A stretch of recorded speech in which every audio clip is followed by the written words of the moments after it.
Assalamualaikum warahmatullahi wabarakatuh. Saya berkenan dua ingin membentangkan tentang peranan Melaka dan Selatnya dalam peradaban Melayu dan Islam. Ahli kumpulan kami ada kumpulan dua terdiri daripada 7 orang, iaitu Muhammad Akil bin Muhammad Sahal ketua, Muhammad Aiman Izzuddin bin Abdul Latif, Ahmad Khalif bin Kamarul Zaman, Muhammad Akil bin Muhammad Daud, Farid bin Idrus, Hafiz bin Zainul iaitu saya, dan Hafiz bin Ruzli.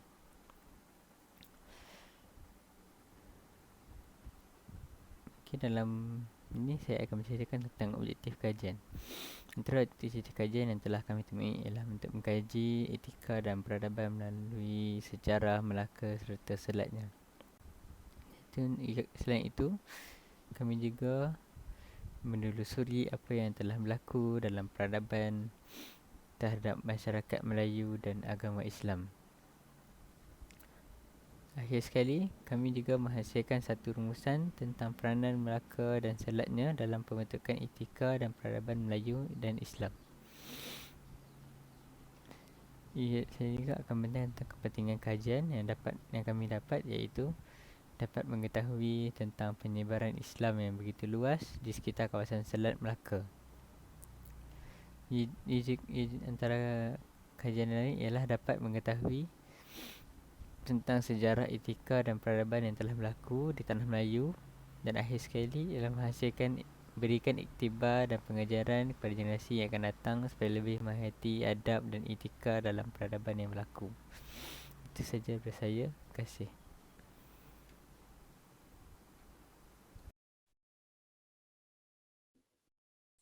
Assalamualaikum warahmatullahi wabarakatuh. Nama saya Muhammad Hafiz bin Ruzli. Tajuk pembentangan kumpulan kami adalah peranan Melaka dan selatnya dalam peradaban Melayu dan Islam. Baiklah, saya akan menerangkan maksud etika dan peradaban.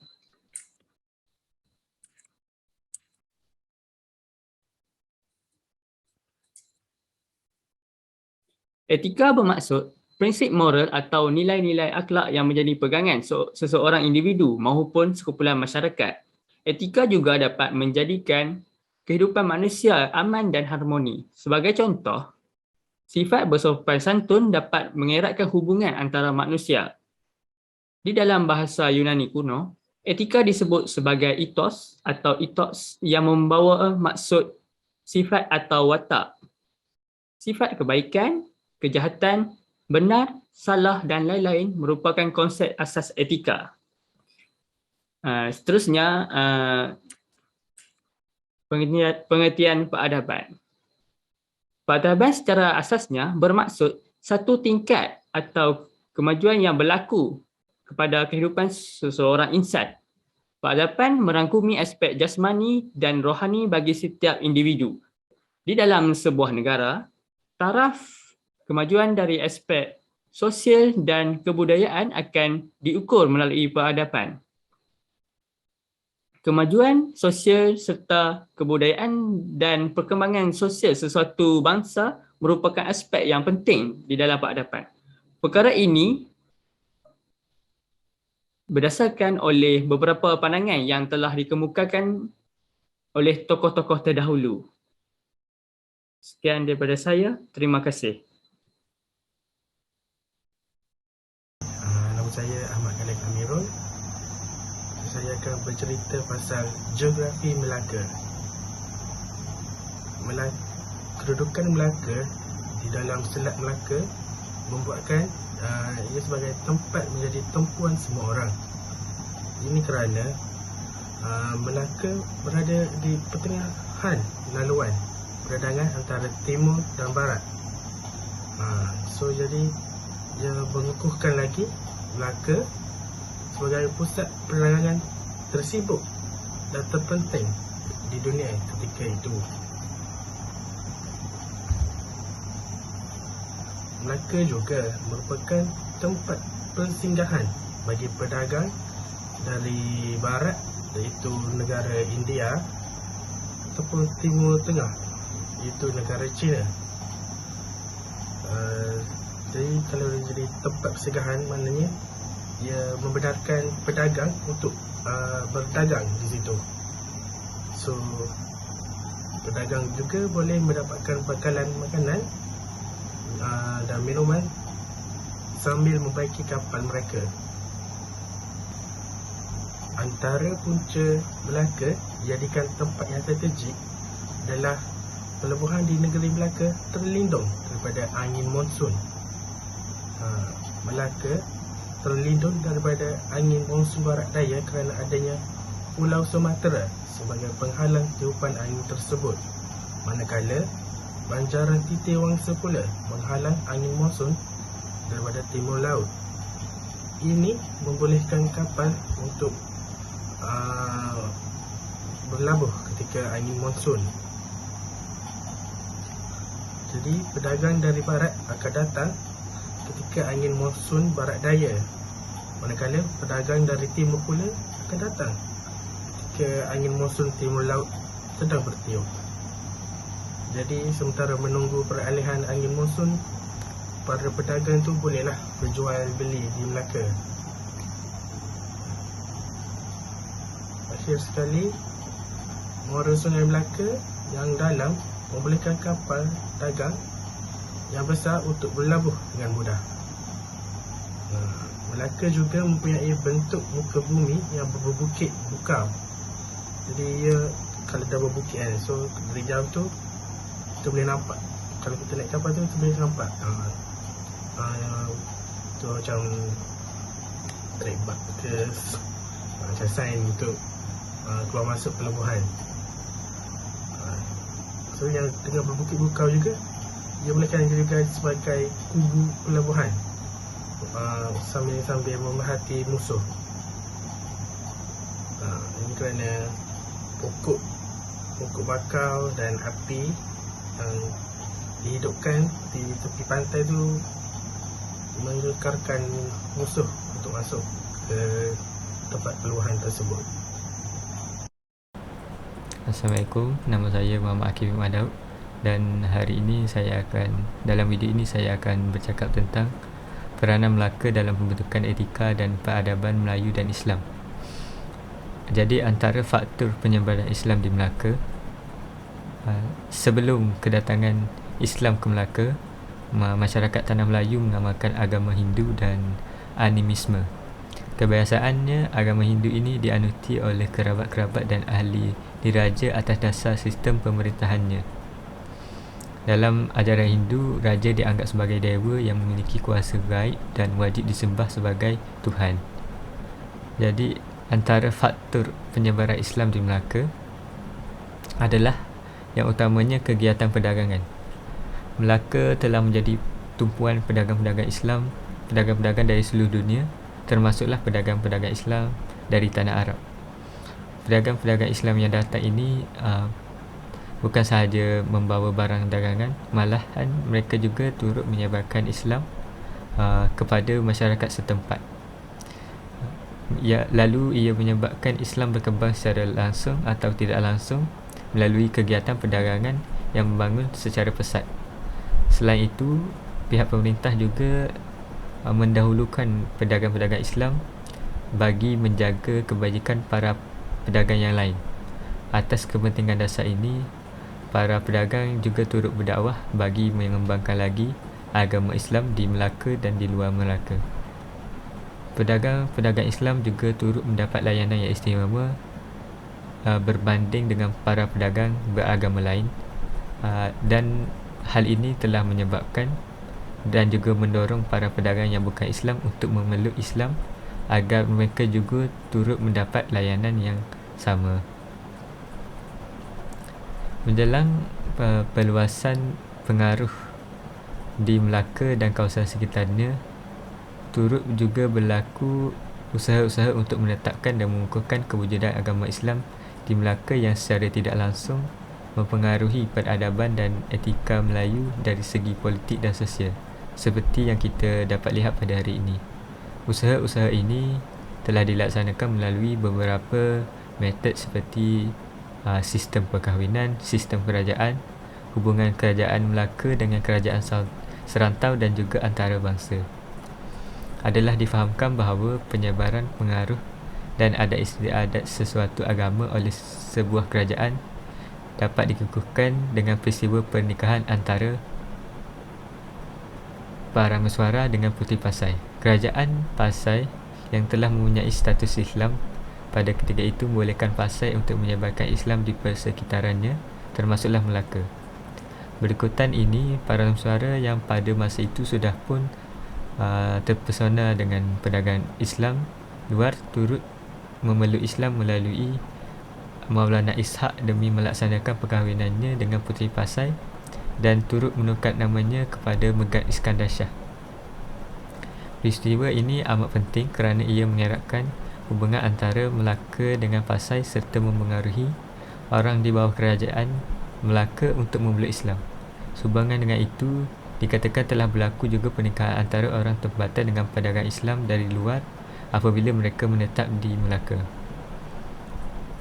Selain dari pengislaman orang tempatan melalui perkahwinan, etika dan padan Melayu serta Islam di tanah Melayu, dapat dirujuk kembali pada sistem pentadbiran yang wujud di Kesultanan Melayu Melaka iaitu sistem pembesar 4 lipatan.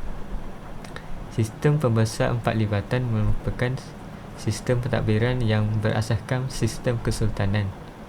Kuasa tertinggi dalam sistem pentadbiran ini terletak pada sultan yang berperanan menjadi ketua agama Islam dan istiadat Melayu. Sultan juga turut bertanggungjawab dalam menjadi lambang perpaduan rakyat. Di bawah sultan pula terdiri tingkat pertama lapisan pembesar yang dinamakan orang besar berempat. Lapisan ini terdiri dari bendahara, penghulu bendahari, temenggung dan laksamana. Tingkat-tingkat di bawah orang besar berempat termasuklah orang besar 8, orang besar 16 dan orang besar 32. Sistem pentadbiran di Melaka bertembung dengan Islam pada zaman pemerintahan Sultan Muzaffar Shah yang memperkenalkan dasar pemerintahan berasaskan Islam seperti peraturan syariat.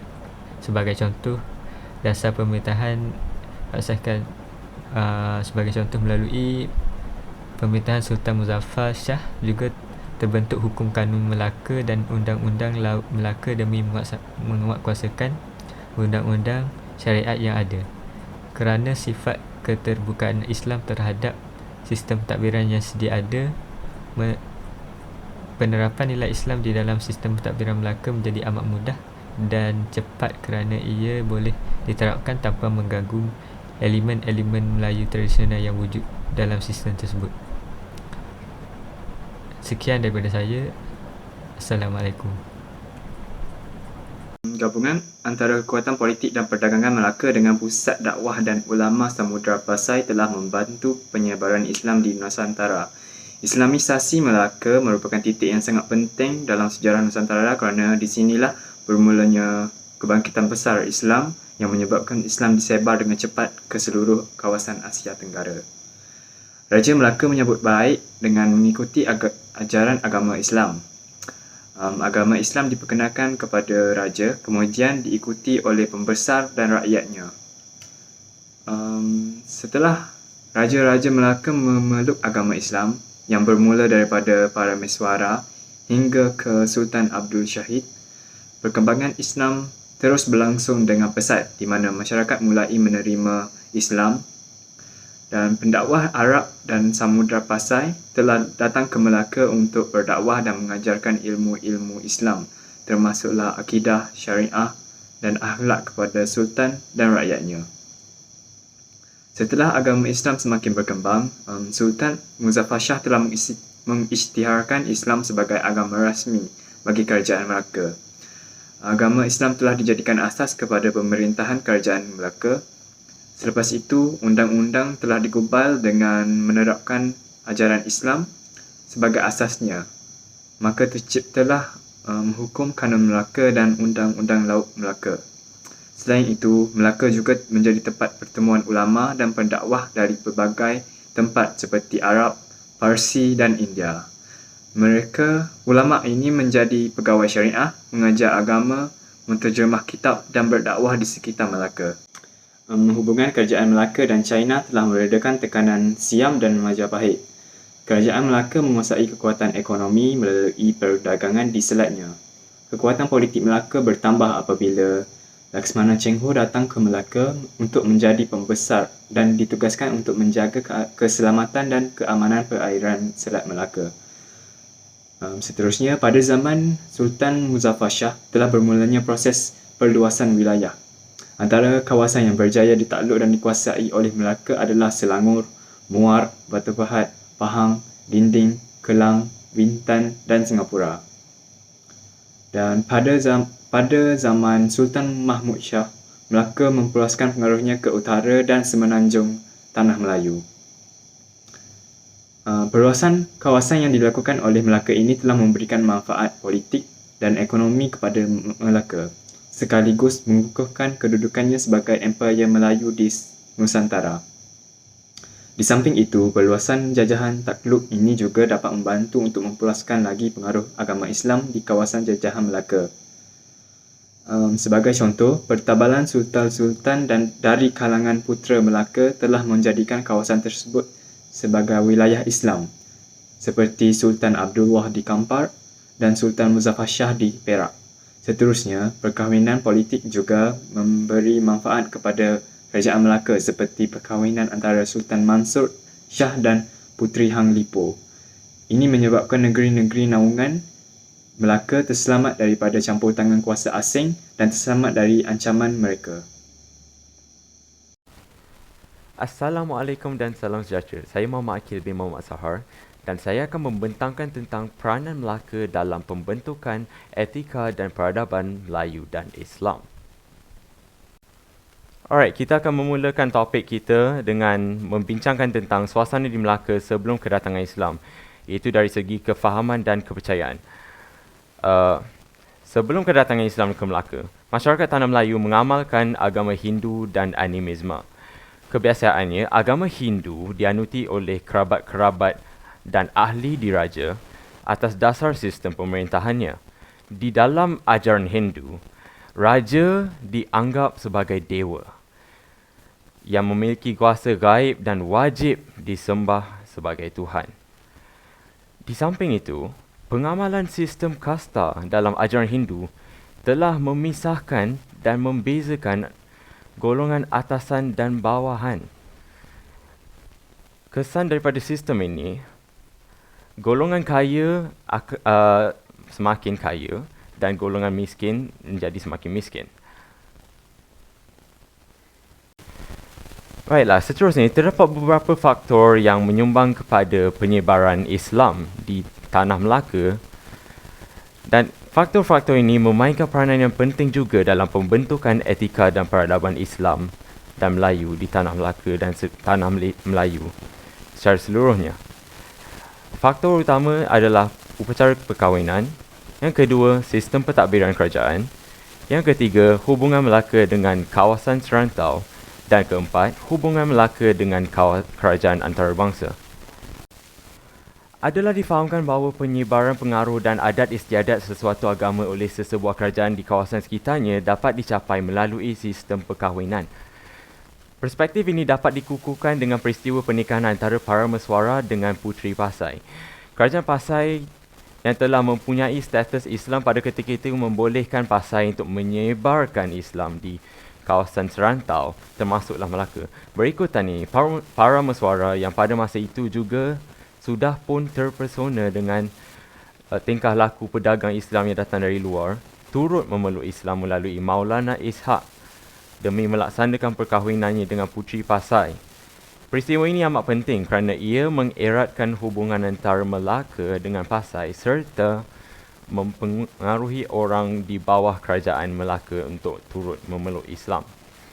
Sehubungan itu, dikatakan telah berlaku juga pernikahan antara orang tempatan dengan pedagang Islam dari luar apabila orang Islam tersebut menetap di Melaka. Faktor kedua, sistem pentadbiran Kesultanan Melayu Melaka. Etika dan peradaban Melayu serta Islam di Tanah Melayu dapat dirujuk kembali pada sistem pentadbiran yang wujud di Kesultanan Melayu Melaka, iaitu sistem pembesar 4 lipatan. Sistem ini merupakan sistem pentadbiran yang berasaskan sistem kesultanan. Kuasa tertinggi dalam sistem pentadbiran ini terletak pada Sultan yang berperanan menjadi Ketua Agama Islam dan Adat Istiadat Melayu, serta bertanggungjawab dalam menjadi lambang perpaduan rakyat. Di bawahnya pula terdiri daripada orang besar berempat seperti Penghulu Bendahari, Temenggung dan Laksmana. Dan seterusnya orang besar berempat, selepas orang besar berempat adalah orang besar 8, orang besar 16 dan orang besar 32. Sistem pentadbiran di Melaka ini bertembung dengan Islam pada zaman pemerintahan Sultan Muzaffar Shah yang telah memperkenalkan dasar pemerintahan berasaskan Islam seperti peraturan syariat sebagai contoh. Melalui pemerintahan ini, terbentuknya Hukum Kanun Melaka dan Undang-Undang Laut Melaka yang menguatkuasakan undang-undang syariat yang sedia ada. Kerana sifat keterbukaan Islam terhadap sistem pentadbiran yang sedia ada, penerapan nilai Islam di dalam sistem pentadbiran Melaka menjadi amat mudah dan cepat kerana ia boleh diterapkan tanpa mengganggu elemen-elemen Melayu tradisional yang wujud dalam sistem tersebut. Faktor seterusnya, hubungan Melaka dengan kawasan serantau. Kesultanan Melayu Melaka tidak ketinggalan dalam bab perhubungan dengan kerajaan-kerajaan di serantau kerana statusnya sebagai pelabuhan entrepot yang amat popular. Misal kata, hubungan serantau rasmi yang terawal merupakan hubungan Melaka dengan Pasayan seperti yang kita telah bincangkan sebentar tadi. Hubungan ini amat penting kerana ia membuka peluang kepada Melaka untuk menukar pendapat tentang soal-soal yang berkait rapat dengan agama Islam. Selain itu, Melaka juga menjalin hubungan dengan Kampar, Siak, Rokan, Jambi, Riau, Inderagiri, Bengkalis, Karimun dan Bentan. Kawasan-kawasan ini merupakan kawasan yang telah ditakluk oleh Kesultanan Melayu Melaka pada masa itu. Penaklukan ini membolehkan Melaka untuk menyampaikan ajaran Islam di kawasan-kawasan naungannya melalui mufti-mufti yang dilantik, di mana taraf mereka adalah lebih tinggi dari taraf pembesar di istana sendiri. Dan yang terakhir, hubungan Melaka dengan kerajaan antarabangsa. Abad ke-15 merupakan abad yang penting bagi sejarah Melayu serta peradaban dan etikanya kerana pada masa itulah terlahirnya hubungan diplomatik antara Melaka dengan China. Hubungan diplomatik tersebut berlaku ketika China berada di bawah pemerintahan Maharaja Ming Shengzhou dengan berbekalkan hasrat untuk mewar-warkan tentang kekuasaan dan kekayaan China ketika era dinasti Ming. Pada asalnya, Melaka menjadi sasaran untuk menjalinkan hubungan diplomatik dengan kerajaan Melaka sebaik saja menerima kabar angin tentang kehebatan Melaka sebagai pelabuhan entrepot antarabangsa. Yin Ching telah diutuskan oleh Maharaja Ming untuk melawat Melaka. Dan ketibaan beliau disambut mesra oleh Sultan sendiri. Sambutan yang mesra dan meriah itu sekaligus memberi jaminan kepada kerajaan Melaka untuk mendapatkan perlindungan daripada ancaman Siam dengan menghantar seorang wakil ke China untuk memohon perlindungan tersebut. Hubungan diplomatik yang rasmi serta mesra dan akrab ini berlangsung selama 1 abad yang membolehkan Sultan Melaka untuk diiktiraf sebagai raja yang sah serta mampu menolak kekuasaan Siam dan Majapahit. Secara langsung, hubungan diplomatik ini memberi Kesultanan Melayu Melaka kekuatan untuk menguasai negeri-negeri di sekitarnya. Penguasaan tersebut boleh dikatakan menjadi tunjang kepada penyebaran etika dan peradaban Kesultanan Melayu Melaka di negeri lain. Selain dari China, Melaka juga pernah menjalinkan hubungan dengan Ryukyu yang terletak di Okinawa, Jepun. Melalui beberapa surat yang dihantar oleh Raja Ryukyu untuk Sultan Mansur Shah, Ia berkandungkan hasrat raja tersebut untuk menubuhkan hubungan diplomatik dengan Melaka dengan ucapan penghargaan serta agenda tersulit untuk memohon pelepasan untuk berdagang di Melaka secara lancar.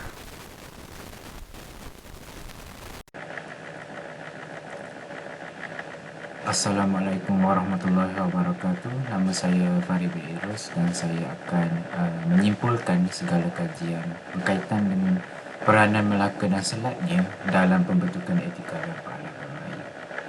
So, peranan Melaka dan Selatnya dalam pembentukan etika dalam peradaban Melayu dan Islam adalah dalam membentuk hubungan diplomatik dengan negara-negara luar seperti Jepun, China dan lain-lain. Selat Melaka merupakan laluan perkapalan utama antara Lautan Pasifik dan Lautan Hindi yang memainkan peranan penting bagi pembangunan ekonomi negara pertumbuhan pesat Asia. Sehingga waktu kini, Selat Melaka menjadi objek caturan pengaruh antara Malaysia, Indonesia dan Singapura. Di samping itu, Selat Melaka juga turut menyumbang ke arah pembentukan ketamadunan dengan adanya Kesultanan Melayu Melaka. Kesultanan Melayu Melaka terkenal dengan sistem pembesar 4 lipatan dan disusuli pula dengan fungsi 4 pembesar utamanya sangat jelas dan menonjol. Kerjasama atau boleh dipanggil sebagai hubungan dua hala antara pemerintah dengan pentadbir merupakan penyumbang penting dalam pembentukan sebuah negara yang maju. Selat Melaka juga berperanan dalam ekonomi perdagangan. Selat Melaka menjadi penyebar barang dagangan dari wilayah India dan China ke gugusan Kepulauan Barangan, Kepulauan Asia Tenggara. Pedagang dari India telah pun berdagang dengan membawa pelbagai barangan ke Selat Melaka seperti emas, rupa ratus dan herba. Pedagang China pula telah membuat banyak pelaburan di samping berdagang. Mereka melabur dalam sektor percikaian. Penyebaran agama Islam juga merupakan antara peranan Selat Melaka dengan kedatangan ulama-ulama dari negara luar. Majlis-majlis ilmu terus berkembang dari Anjung Istana hingga ke masjid-masjid dan surau-surau. Justeru penyebaran Islam tidak berhenti menyebabkan bangsa Melayu telah bertukar menjadi bangsa Islam yang lain daripada tamadun-tamadun terdahulu. Sekian daripada saya, itu saja. Terima kasih.